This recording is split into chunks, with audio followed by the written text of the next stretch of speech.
Hello everyone. Today we are going to learn a new concept under business economics, and for which I am going to provide you with the positive examples and the negative examples. You are going to find the similarity between the positive examples, and the negative examples are just distracting factors.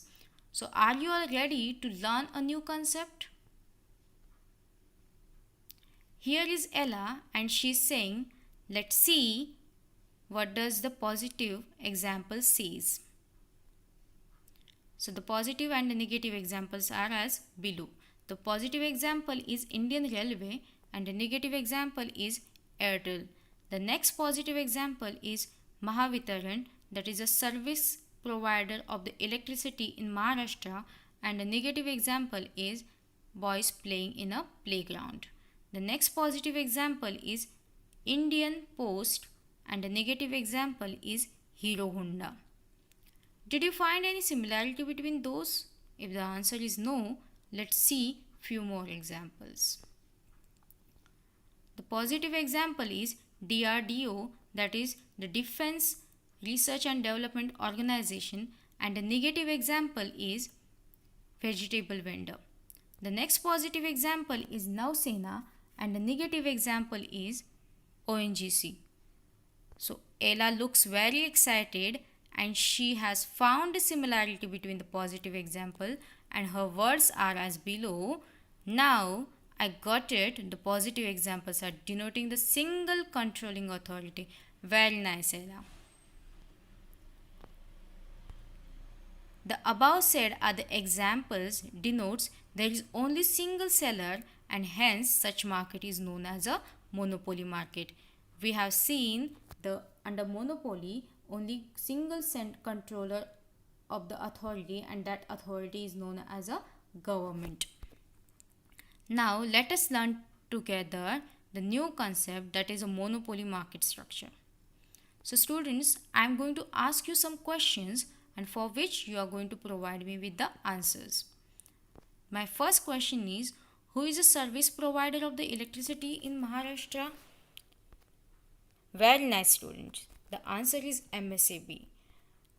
Hence, the single service provider or the single seller who is providing services to the many buyers, it is known as a monopoly market. Next question is, who decides the price of the ticket under Indian Railway? So the answer for this is central government. Very nice. Central government decides the price and people follow those price. Since the central government decides the price of the product or the ticket, we call the monopoly as a price maker, and they are not a price taker. Do remember. Next question is there a substitute for the electricity board in Maharashtra? You are right, student. No, there is no substitute for the electricity board in Maharashtra.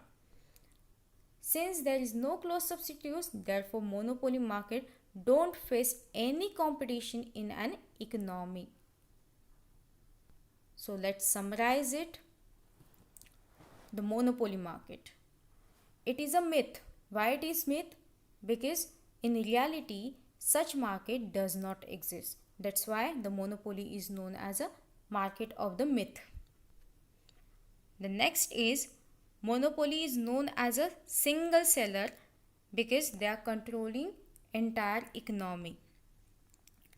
And under monopoly, we don't find a close substitute. We don't have a close substitute for the central government, right? And products which are made by them.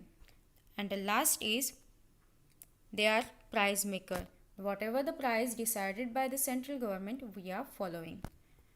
Let's see few more questions. What will do if the government increase the price of the gas cylinder? Will you buy it? Yes, we will still buy gas because we don't have substitute for it. Very nice, student. Because we don't have substitute, we are going to buy it from the government even though prices are very high. Hence, the seller have a complete control on the price under monopoly market. The next question is, what will you call place where the production and the supply both managed by the single body? The single seller market? Very nice. We will call it as an industry or the firm as a single seller market. As there is a single controlling authority, hence the supply and production will always in a equilibrium. Government knows when to produce, what to produce and how much to produce. So the supply and production under monopoly is always under the equilibrium. And the last question for the day is, does the MSCB ever make a losses? If the answer is yes, then why? And if answer is no, then why? No, it is a single body, hence there is no competition to take away the business. So monopoly always and always make a profit in short run as well as in long run. Let's summarize this slide also. So till now we have seen this blue color concept and we are going to see the yellow color concepts. The industry and company as one. Very nice, because under monopoly we are considering the company and the industry as one and a single unit. The next is they are earning a profit in short run as well as in long run, and they have a complete control over the prices as well as on a market. So thank you. Today we have learned the concept of the monopoly market competition.